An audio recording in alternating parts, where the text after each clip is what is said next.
Et nous enchaînons à présent avec Enjeu patrimoine, avec un sujet fiscalité qui va nous animer pendant une quinzaine de minutes. Depuis quelques jours, vous pouvez remplir la déclaration de vos revenus portant sur votre activité 2023, donc déclaration que vous remplissez en 2024. Et pour cela, nous avons décidé de dédier une émission quelque part à la manière de remplir au mieux possible sa déclaration de revenus, mais aussi d'anticiper d'éventuels changements sur cette déclaration de revenus. Pour en parler, nous avons le plaisir de recevoir sur le plateau de Smart Patrimoine Laure Varasté. Tout d'abord, bonjour Laure Varasté. Bonjour Nicolas.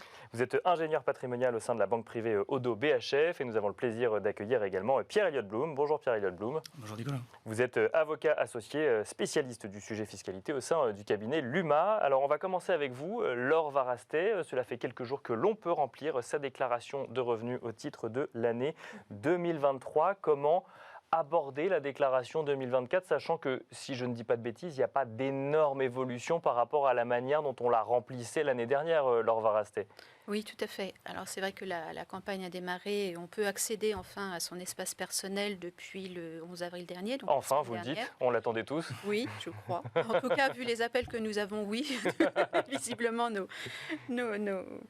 nos chers contribuables sont déjà inquiets. Bien sûr. Mais je pense que, comme chaque année, il faut surtout se laisser guider par la déclaration, enfin par le site qui s'est quand même beaucoup renforcé et fluidifié en termes d'information. Et surtout, beaucoup de rigueur, puisqu'il y a déjà énormément de choses qui sont intégrées et des cases pré-remplies, déjà bien renseignées. Donc, il va falloir passer un petit peu de temps, en réalité, à bien vérifier que la consolidation de l'ensemble des informations a bien été faite pour chacune des cases, pour chacune des catégories de revenus. Parce qu'il y a beaucoup de choses pré-remplies, mais pas toutes. Et alors justement, ce sujet pré-rempli, parce qu'on a l'impression, c'est un vrai facilitateur, quelque part, du remplissage de la déclaration d'impôt sur le revenu. Est-ce que... J'imagine qu'il faut vérifier quand même, donc ça ne prend pas moins de temps quelque part de faire sa déclaration sur le revenu, puisqu'il faut aller vérifier vérifier les montants. Ce n'est pas parce qu'ils ont été transmis par un organisme bancaire ou autre que ces montants sont forcément justes. Alors oui, vous avez tout à fait raison. C'est vrai que ça peut... Enfin, il y a deux possibles erreurs. C'est que déjà, les informations n'ont peut-être pas toutes été transmises dans les temps. D'accord. On a des obligations de fournir à l'administration fiscale avant le 15 février en tant qu'établissement teneur de compte. Nous informons l'administration fiscale de tous les revenus, de la majorité des revenus, pas les plus-values. Bien sûr. Oui. Ça sera important. Mais en revanche, on peut s'apercevoir qu'il y a des erreurs et on corrige. Et on devra d'ailleurs envoyer à l'administration fiscale une correction de cette bande d'informations. Du coup, il est possible que tout contribuable ait des informations qui paraissent différentes entre ce qui est pré-rempli dans sa déclaration et ce qu'il aura reçu de notre part, à savoir un imprimé fiscal unique, IFU. Il faut en fait aller consolider ces informations-là et aller les vérifier. Mais dès lors qu'on a bien sa déclaration d'un côté et l'ensemble des informations, ça va quand même beaucoup plus vite qu'à une époque. Pierre-Elliott Blum, donc on a commencé à rentrer un petit peu dans le détail de la méthodologie, notamment sur ces cases pré-remplies, parce que c'est globalement une des premières choses qu'on voit quand on ouvre effectivement son espace personnel. Mais avant de rentrer dans ce détail-là, quelles sont les grandes évolutions en 2024 sur la déclaration de revenus, donc 2023 quelles sont les grandes évolutions de cette année à garder en tête quelque part? Finalement, il n'y a pas eu de très grandes évolutions cette année, comme l'an dernier d'ailleurs. Principalement, les grandes évolutions portent sur une hausse du barème progressif des tranches qui se calque sur l'inflation. Donc entre 2022 et 2024, pour les contribuables les plus faibles, on a noté une sorte d'augmentation des tranches qui permettrait d'avoir une sorte d'économie de 1 000 euros par contribuable, comparé à il y a 2 ans. Donc c'est quand même un avantage assez important pour les contribuables les plus faibles. Parce que ça évite de passer dans une tranche un peu plus élevée du fait de l'augmentation des seuils. Tout à fait. Donc plus on va augmenter les tranches et plus on va il va falloir accumuler du revenu pour passer les tranches, bien sûr, pour passer sur une tranche supérieure et donc avoir un taux d'imposition global plus important. Donc ça c'est l'évolution, je dirais, la plus importante, une des plus importantes. Il y a aussi une évolution en matière d'IFI, d'impôt sur la fortune immobilière, puisque on a eu une modification des règles de déductibilité des dettes sociales, donc les dettes des entreprises, qui se calquent sur les dettes appliquées aux particuliers. D'accord. Donc pour un petit rappel, les dettes sociales, donc les dettes des entreprises, c'était toutes les dettes déductibles. Donc on avait, pour déclarer un actif immobilier qui appartient à une société, une valeur d'une société qu'on réévaluait, un actif net réévalué, et on appliquait une sorte de coefficient immobilier pour déterminer la valeur de l'immobilier dans cette valeur de société à laquelle on déduisait toutes les dettes. D'accord. Toutes les dettes de la société dans l'immobilier. Donc des dettes qui n'étaient pas forcément afférentes à un bien immobilier. D'accord. Des dettes de compte courant, des dettes d'acquisition d'autres actifs immobiliers, financiers par exemple. Et donc ça pouvait entraîner une sorte d'abus de certains contribuables. Et donc l'administration fiscale est venue modifier certaines règles en matière de déductibilité des dettes sociales, qui sont celles uniquement afférentes à des biens immobiliers. Donc ça crée des complications complémentaires pour savoir comment on détermine maintenant les dettes qui sont déductibles de celles qui ne le sont pas. Bien sûr. En tout cas, c'est une évolution assez majeure en matière d'IFI. Donc on a la règle, mais on n'a pas encore la méthode, si je comprends bien, sur ce sujet. C'est-à-dire qu'il faut déterminer quand est-ce qu'une dette est afférente spécifiquement à de l'immobilier ou au contraire n'a rien à voir avec l'immobilier, mais a juste à voir avec l'entreprise. Alors, la méthode, on l'a finalement. C'est-à-dire que quand on a une dette, typiquement, on a un emprunt qui a servi à l'acquisition d'un bien immobilier dans une société. C'est assez simple, le lien est très simple à faire. En revanche, c'est quand on a souvent des dettes de compte courant, où il va falloir faire une vérification assez rétroactive pour savoir quelles étaient les dépenses qui étaient afférentes à un bien immobilier de celles qui ne l'étaient pas. De celles qui ne le sont pas, et qu'il va falloir panacher entre ces dépenses-là pour avoir une valorisation définitive à l'IFI. Et donc ça va créer une sorte de complication malgré tout. Donc l'intention est peut-être louable pour l'administration, mais d'un point de vue pratique, c'est assez complexe. Alors il y a eu des règles aussi de plafond qui ont été mises en place pour pas que ça soit non plus complètement décorrélé de la valeur réelle de la société, qui crée aussi des complications. Mais en tout cas, voilà, on est sur des modifications importantes en matière d'IFI. Laure Varastet, ça crée des complications, vous le voyez déjà, ça fait quelques jours seulement, mais vous anticipez des complications? Sur l'IFI, moins, mais souvent parce que nos clients sont souvent accompagnés par des comptables ou experts comptables qui auront, je l'espère en tout cas, déjà bien identifié ces aspects-là. Donc c'est pas pour vous les complications? On verra. On verra. Mais toujours est-il que oui, il faut que, en fait, pour nous, je pense que c'est le côté compte courant qui risque de poser le plus de problèmes, parce que c'est vrai qu'un emprunt, en général, il a été affecté à une dépense, donc soit immobilière, soit financière.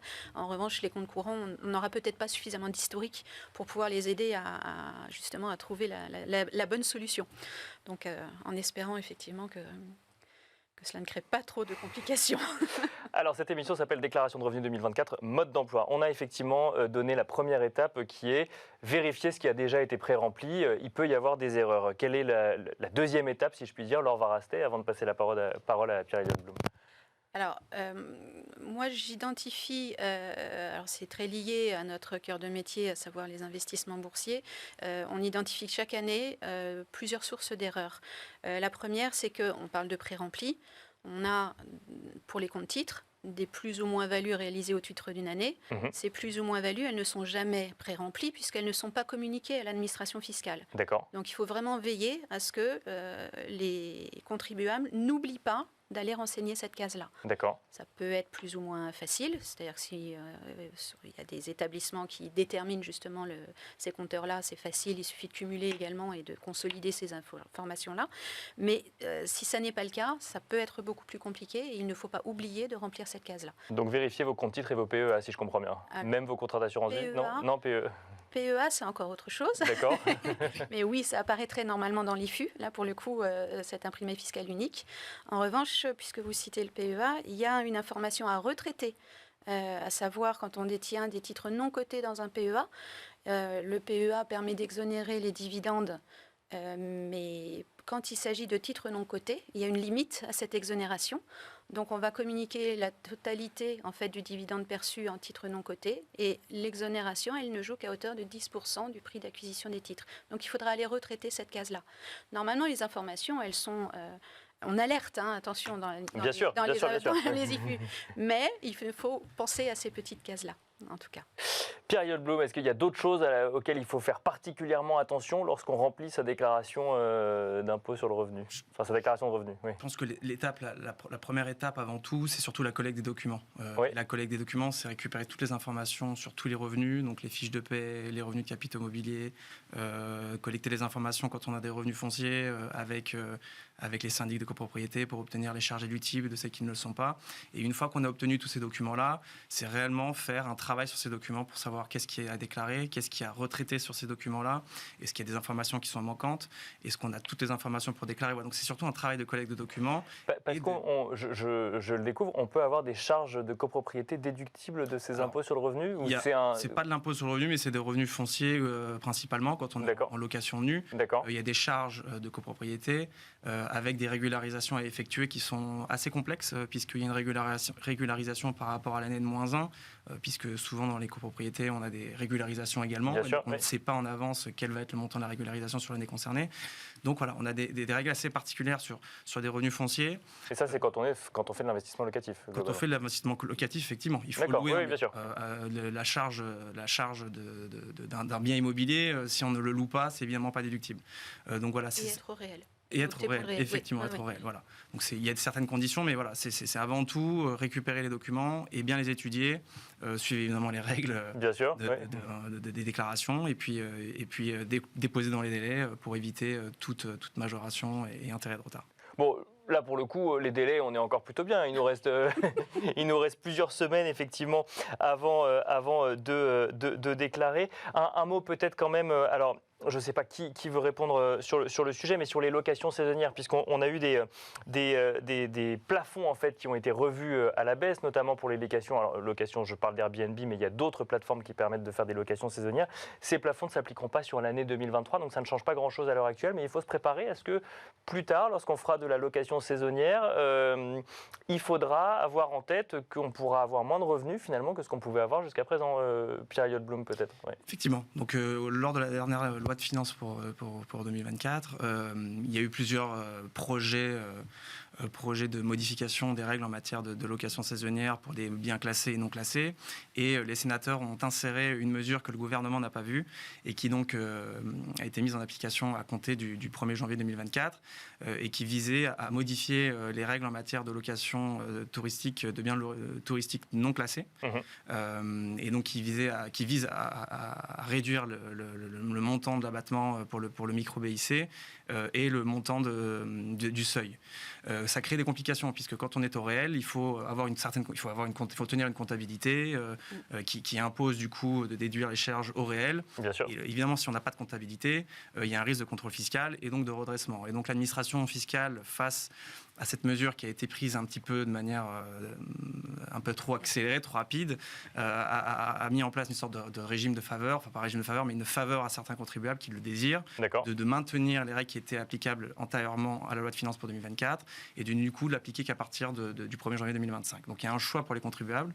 Il faut faire le choix quand même. Alors il y a un choix, oui, c'est dans la déclaration, c'est selon la modalité déclarative. Mais en tout cas, voilà, il n'y a pas d'urgence, il n'y a pas d'inquiétude particulière à avoir pour les contribuables puisque ça a été repoussé au 1er janvier 2025. Dernière question, peut-être pour vous, Laure Varasté, le prélèvement forfaitaire unique, alors quand on parle notamment de plus-value, on a parlé effectivement d'actions sur compte titre ou autre, c'est toujours la meilleure solution ? Ça dépend. Ça dépend, d'accord. Donc vérifiez-le bien quand vous... En fiscalité, ça dépend toujours. Oui, d'accord. C'est vrai que majoritairement, aujourd'hui, on se rend compte quand même que le prélèvement forfaitaire unique est très souvent la meilleure solution. 30% de fiscalité, 12,8% plus prélèvements sociaux à 17,2%. En revanche, quand on a de faibles revenus, et donc on peut faire jouer la progressivité du barème et on peut se retrouver dans une situation où c'est plus avantageux d'avoir cette imposition au barème progressif. Pourquoi ? Pour aller chercher aussi des abattements qui pourraient être encore applicables. Pourquoi je dis qu'ils pourraient être encore applicables ? Parce que jusqu'au 1er janvier 2018, quand l'acquisition de titres et d'actions permettait d'avoir, en fonction de la durée de détention de ces titres, des abattements pouvant aller jusqu'à 65% ou dans des cas particuliers à 85%. Donc on peut trouver des cas de figure où ça reste avantageux. Là, j'ai envie de dire, rassurez-vous, l'administration fiscale a quand même bien amélioré le site et il y a des alertes. Il y a des alertes qui souvent disent, attention, dans votre cas, il se peut que ce soit plus avantageux pour vous d'opter à l'impôt sur le revenu. Donc à regarder, à vérifier. Au cas par cas. Ouais. Moralité, si je comprends bien de tout ce qu'on s'est dit, commençons maintenant à remplir puisqu'il y a beaucoup de choses à vérifier. Merci beaucoup en tout cas Laure Varasté, ingénieur patrimonial au sein d'Oddo BHF. Merci Pierre Elliott Blum, avocat associé au sein du cabinet Luma. Merci à vous et on se retrouve tout de suite dans l'œil du CGP.